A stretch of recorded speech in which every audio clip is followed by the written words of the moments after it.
Hi, I'm Paul Baldacini. Welcome back to my studio again. This time I'm working on the underpainting for my new painting.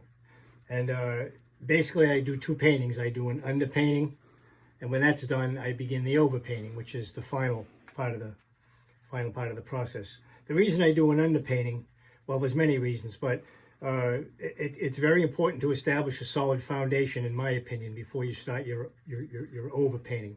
So one of the ways to do this is to use an appropriate underpainting color. And very popular ones historically have been very deep reds, siennas, burnt umbers and such. I take a slightly more modern approach. I use one color from antiquity, which I like a lot, raw umber. But this particular painting, I'm using a very modern color called Quinacridone Magenta. It's a pink. It's a stable, finely ground, transparent, most useful color, both for the overpainting, but particularly for the underpainting. And again, the reason I do an underpainting is because I paint very realistically, and there's so many things to consider when you're doing a realistic painting that I only want to think about the most critical aspects of the overpainting. That would be color mixing and color temperature to create the illusion of realism.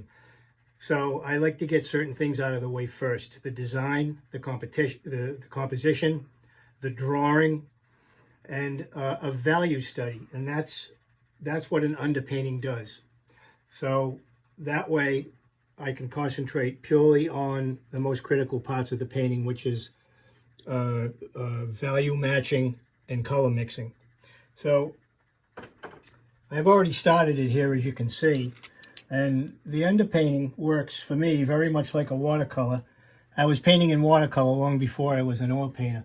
So I use very classic watercolor techniques, blending techniques, adding color and then removing color. I use a brush, a rag, and a dry brush after the paint has a chance to dry a little bit. So let's work a couple of sections here, and you can see what I'm talking about.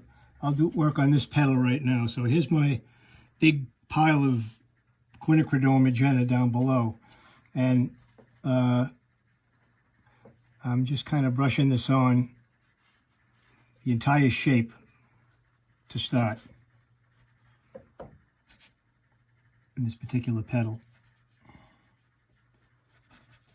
So let's do that one. That's like so. Okay?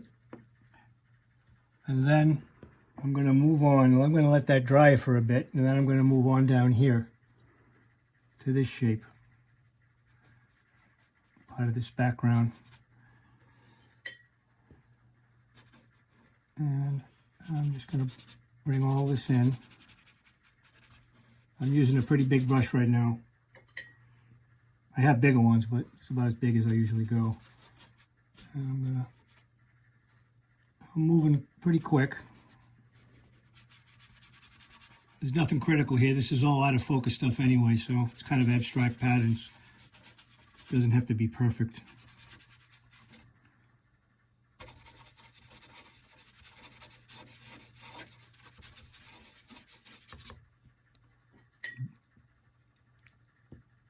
Dip it into my turpentine, and I'm getting this whole area covered as quick as I can.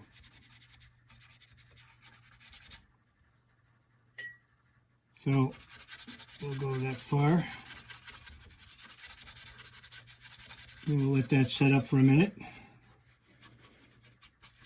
And we'll take a break. All right, we're back again. So I blocked that in, and now I'm going to use like I said, a watercolor technique of removal. So I'm just wetting the area I already did with a little bit of turpentine. I'm doing that in a couple of places where I want to lighten it up. And I'm going to use my rag here and then just, you know, wipe in these lighter areas here and there. so.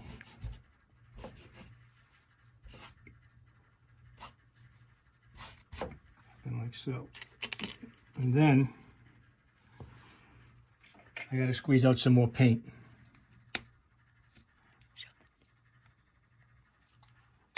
Okay. Now I'll go back and darken up some areas. Create a little more contrast in certain areas.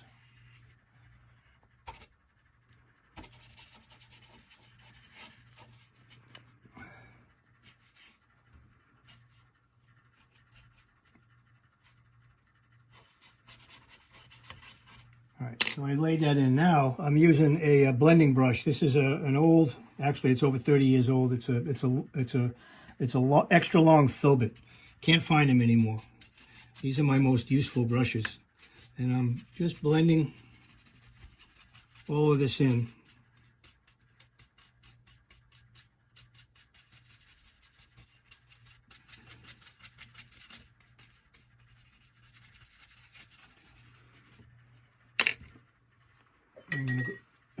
Now I'm going to go back and lighten up these areas again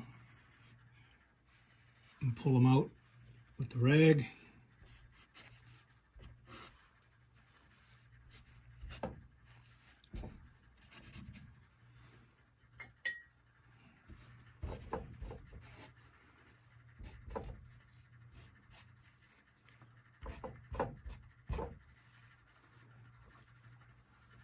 And then I'm going to go back to this petal that we did at the beginning of the video, and it's darkened up a little bit.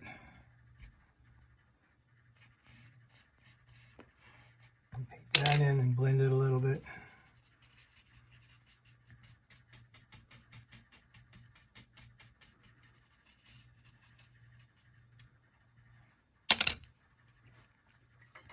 So section by section, I work and rework till it looks right.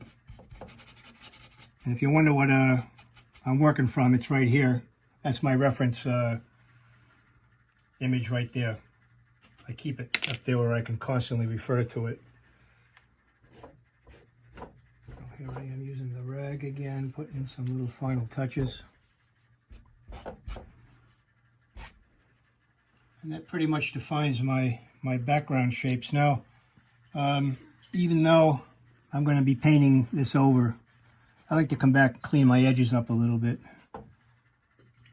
And this particular color, Quinacridone Magenta, is it's stained, so it's hard to fully remove. That doesn't happen with the raw umber, but that's okay, because the white areas are going to get painted over with a lighter color anyway.